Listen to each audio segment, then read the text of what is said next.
Hello everyone, welcome to the CSAT MDC session. In today's topic we are discussing the cubes and dice topic. It's a very interesting topic, easy topic, but the thing is that you have to know the basic idea behind.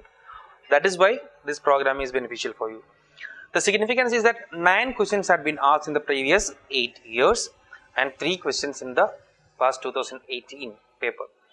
So the basic concept, you need to know the basic concepts of the cube.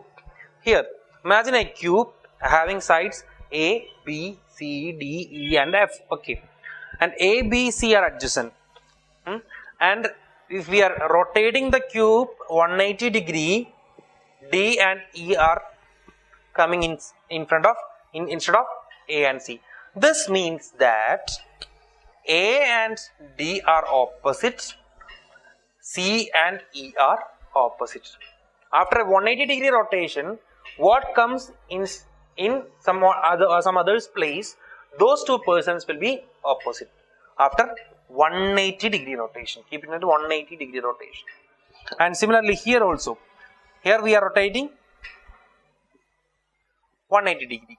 What happens? C stands as it is, D and F comes in front of B and A. Why?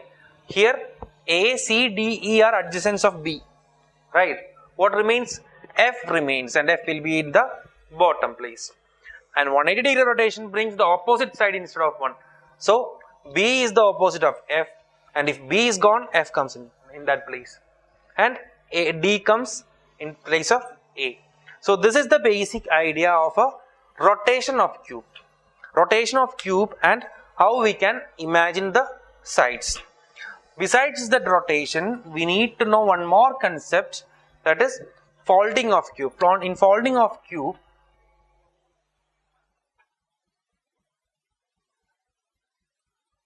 it can have many possible arrangements. Maybe the cube will be given like this, open the face of cube, or maybe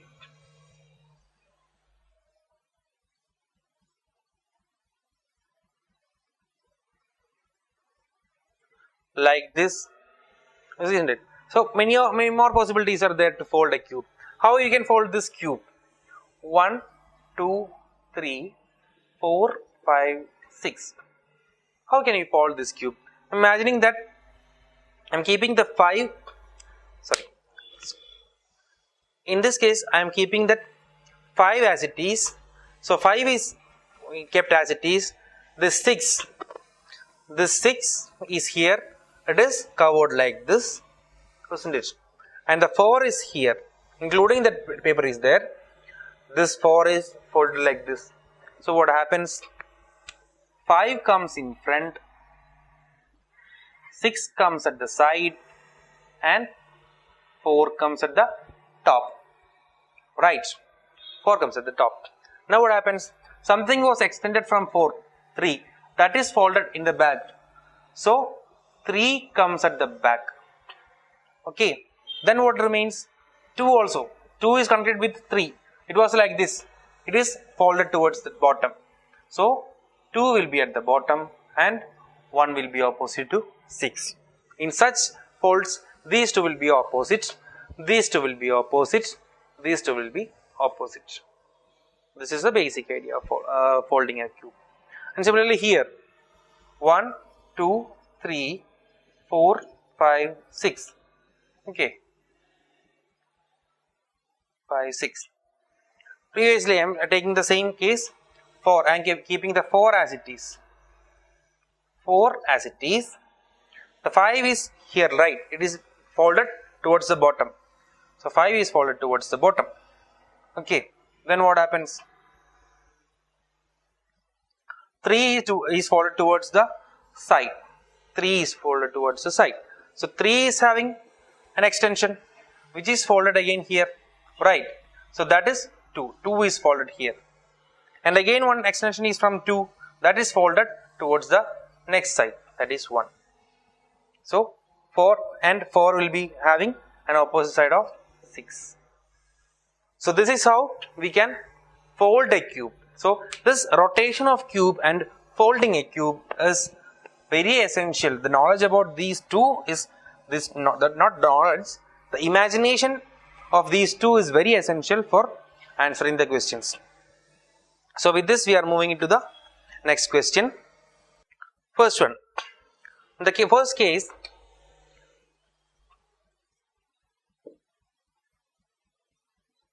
dot was here, line was here, two dots was here, isn't it?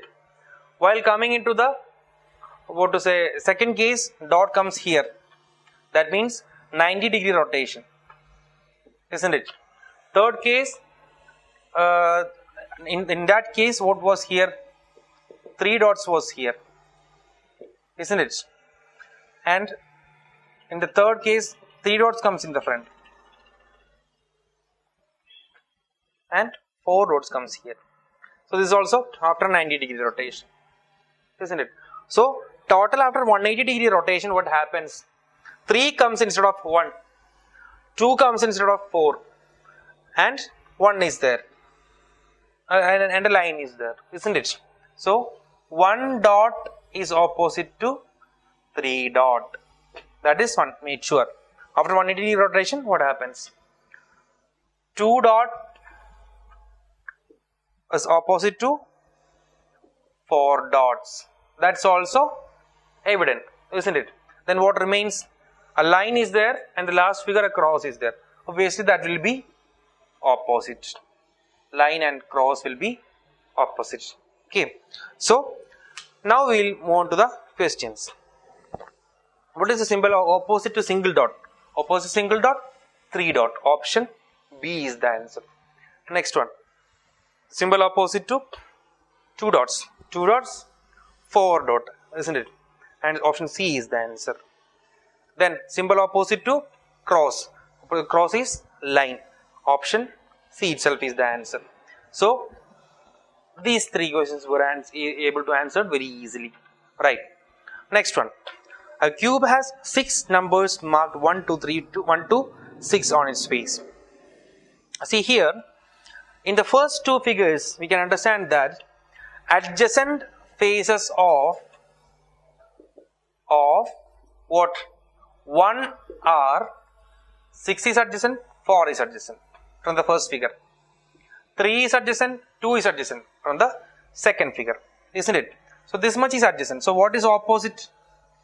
Opposite is what? 5 is opposite. Okay. So 5 is opposite to 1.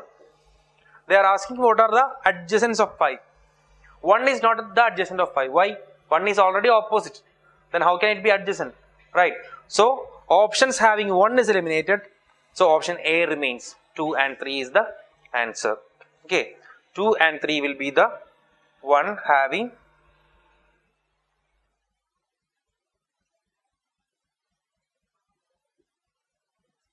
and 3. This will be the arrangement of 5.